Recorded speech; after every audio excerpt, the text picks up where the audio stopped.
네, 약속해드린 대로 이번 시간은 시청자님께서 물론 한 분이 아니에요. 여러분이 동시에 질문 주셨는데 알레르기 질환 때문에 밖에 외출을 못한다.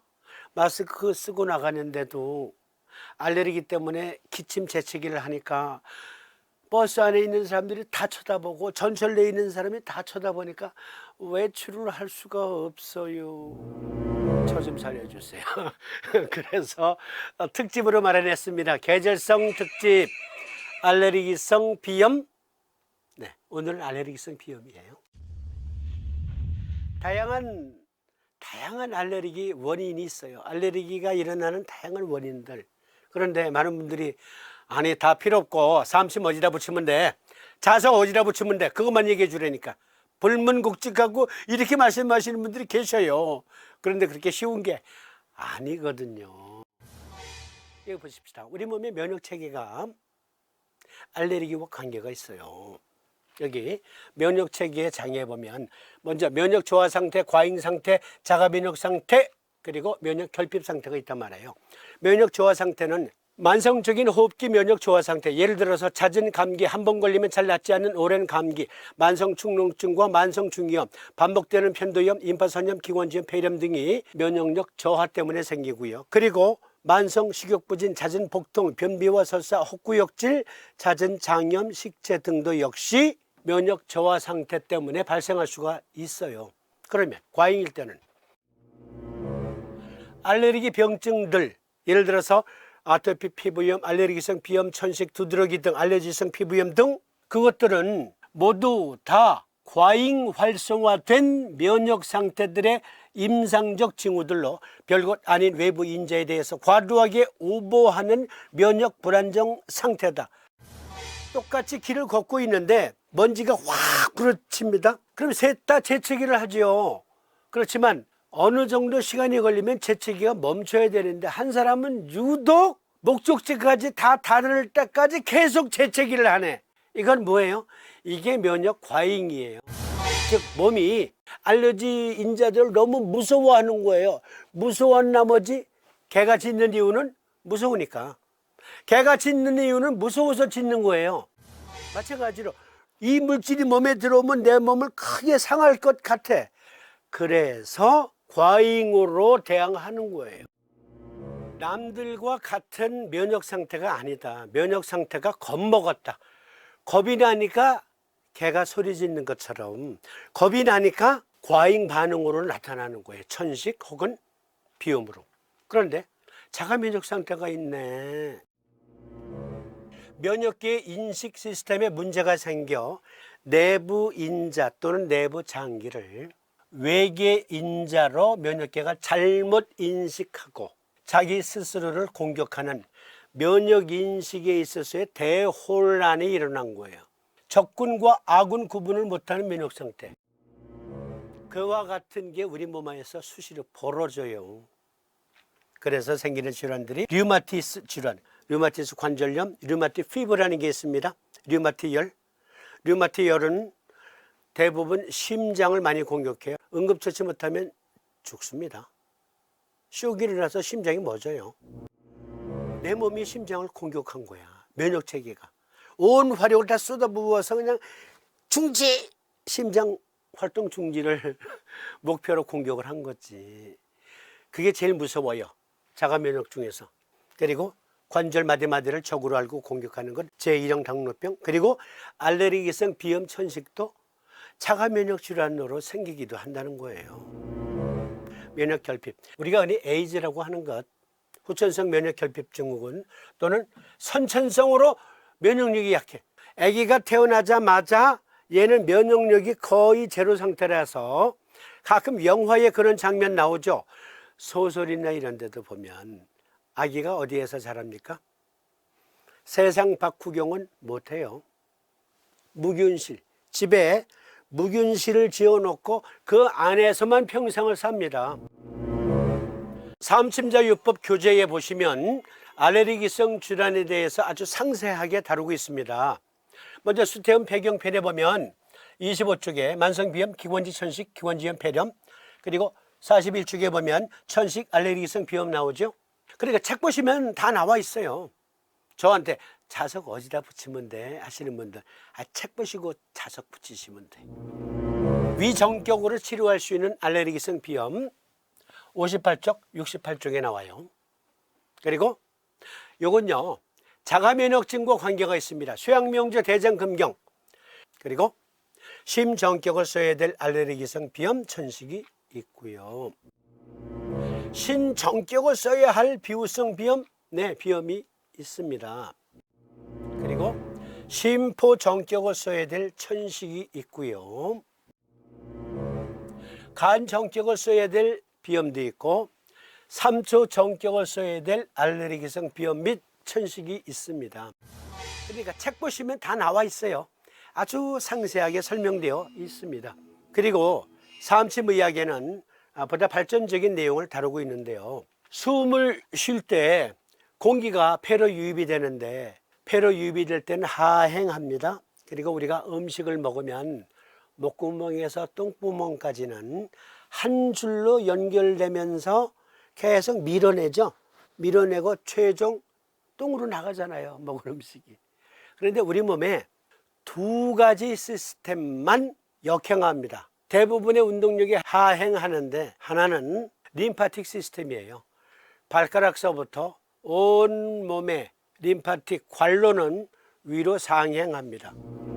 상행해서 쇄골하 정맥으로 들어가죠. 그런데 호흡기 구조는 공기가 들어가는 것은 하행이에요. 코털이 폐를 지키기 위한 보초병이에요. 코털 한번 살짝 이렇게 살살 건드려 보세요. 이쑤시개 같은 걸로 이렇게 건드려 보시면요, 간질간질하면서 애취 재채기 하거든요. 그러니까 외부의 이물질이 폐로 들어가면 안 되는 물질이야. 그러면요, 코털이 보초병이 애취 하도록. 그러니까 그게 센서예요. 미모사와 같은 센서. 그래서 코털이 일단 못 들어오게 막고, 그래도 들어갈 수 있잖아요. 그런데 비강처 안쪽에 들어가면요, 점막에 역시 코털이 있어요. 그걸 가리켜 섬모 조직이라고 하죠. 말미잘처럼 된 미세 털이 있어요.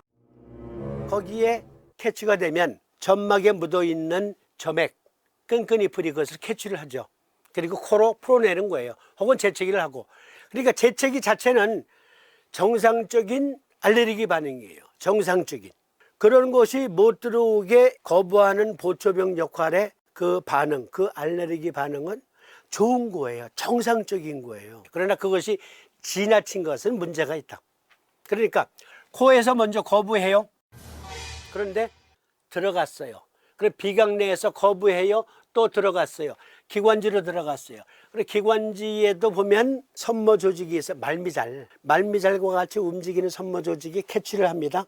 그러면 말미잘에 묻어있는 끈끈이 플러스의 점액, 그러니까 우리가 하고 뱉어내는 그 점액, 그것이 캐치를 해요.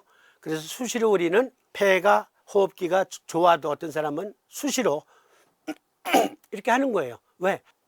체포한 거야. 말미잘이 체포했어. 끈끈이 풀로 완전히 포획을 했어. 그 뱉어내야지.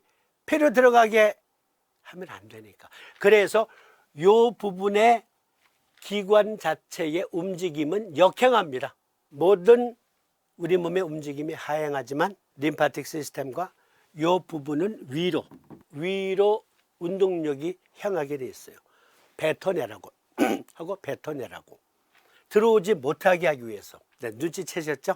눈썰미 있는 분들은 그러니까 알레르기성 질환은 요 기관지까지의 이 조직에서 폐로 이물질이 들어가지 못하게 하려는 반응이구나. 그런데 그것이 폐를 심각하게 해롭게 하지 않을 물질임에도 불구하고 과잉 반응하는 것이 알레르기성 비염 천식이구나. 그렇습니다. 그래서 생기는 거예요. 원인이 각각 다르고요. 거리두기 때문에 집안에만 있어서 얼마나 애들이 답답해요. 그러니까 애들이 5월 5일 어린이날 지났지만 아빠 엄마한테 조릅니다. 우리 놀러 안 가요? 예, 거리두기 때문에 지금 아주 위험해. 아니 그래도 마스크 쓰고 나가면 되잖아요. 우리 어디 놀러 가요? 어린이 공원, 용인 자연농원. 에버랜드를 우리는 자연농원이라고 옛날에 알고 있었죠. 그런 데는 사람 많으니까 가기가 꺼려져. 그래서 꽃이 만발한 들로 나간 거지. 그러면 거리두기 자연이 되잖아요. 그런데 부인이 막상 도착해서는 애들하고 동행하지 않네. 왜? 재채기 때문에. 어떤 사람은 꽃가루 알러지가 있고 어떤 사람은 그 꽃을 냄새 맡기에 바빠. 사람마다 폐의 구조가 달라. 구조 자체가 다른 게 아니라 병적인 상태로 취약점이 있단 말이에요. 그걸 다루는 요법이 서의학에서는 없어. 그런데 결론. 질문 주신 분들에게는 제가 개인적으로 답 드렸죠. 개인적으로 다 이메일 보내드렸고 문자 보내드렸잖아요. 책 몇 페이지에 보시고 그대로 하세요 등등. 또 책이 없는 분은 없는 분들은 제가 조언을 드렸습니다. 그런데 질문을 하고 싶어도 못하신 분들 중에 이 질환이 있는 분 있잖아요. 일단 세 가지만 생각하세요. 하나는 폐가 건조하다. 그러면 폐를 건조하게 하는 물질은 전부 적군으로 인식한다. 폐가 너무 습하다. 그러면 습기 장마철에 더 기침, 콧물이 숨을 헐떡이는 일이 잦겠죠. 그리고 자가 면역 상태. 그리고 또 하나 살펴봐야 될 게 있어요. 냄새. 어떤 사람은 꽃가루가 아니라 그 향기 자체 때문에 재채기를 해요. 그러니까 비강 내에 후각, 감각 센서가 너무 센시티브해도 특정 물질에 알레르기 반응이 일어날 수 있어요. 그리고 또 하나 문제가 있죠. 코에는 쿨링 센서와 예열 센서가 있어요. 남극 세종기지에 지금 외기 온도가 영하 40도예요. 아니 거기서 침을 뱉으면 떨어지자마자 떨어지면서 일단 얼어요. 그런데 40도의 공기를 마십니다. 처음에 폐가 서늘하죠. 그런데 사람이 정상적으로 생활합니다. 그렇죠. 코에 예열 센서가 있어서 최대한 공기를 대표줍니다. 호주에서 우리 시청하시는 분들 손 들어보세요. 네. 다윈 지역에 계시면 손 들어보세요. 다윈. 네. 한여름에 거기는 이제 크리스마스 시즌 때 가장 덥죠. 크리스마스 시즌 때.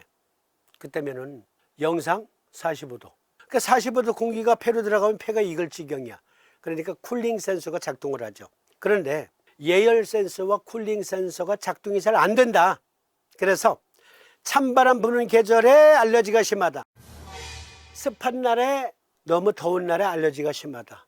그러니까 추울 때, 더울 때, 습할 때, 건조할 때 등등에 따라서 반응하는 사람들이 다 달라요.